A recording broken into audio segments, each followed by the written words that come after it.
ইসলাম পছন্দ করে কয় বিয়ে।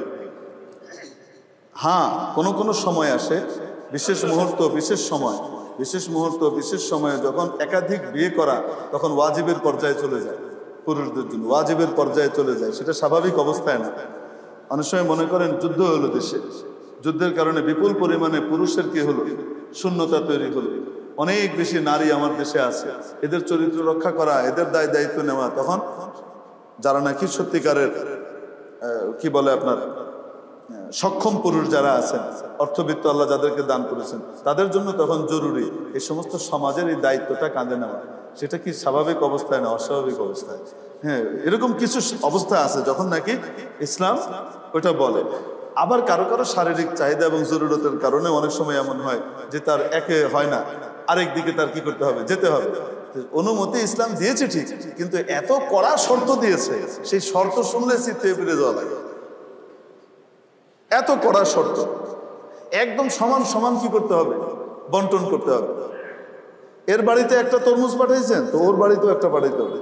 হযরত থানভী রহমতুল্লাহ আলাইহি নিঃসন্তান ছিলেন বহুদিন। তো প্রথম স্ত্রী ওনাকে বলছে যে আপনি আরেকটা বিয়ে করেন, আপনি আব্বা হবেন, আপনি একটা বিয়ে করেন। তো শেষে উনি বিয়ে একটা করছেন।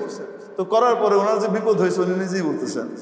এখন কোনো কেউ কিছু হাদিয়া আনলে উনি ওই হাদিয়া নিতে চাইতেন না, ডবল আনলে তারপরে ঠিক আছে, একটা এই বাড়ি একটা এই বাড়ি।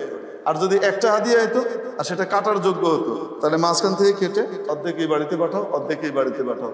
এরকম করে হাদিয়া নিয়ে তরমুজ ভাগাভাগি করে দিতে দিতে তো জান বেড়ে যাবে।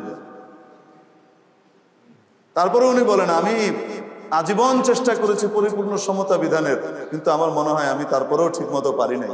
আমি যেহেতু এত চেষ্টা করে পারি নাই, আমার মনে হয় না কেউ পাবে, বহুত কঠিন।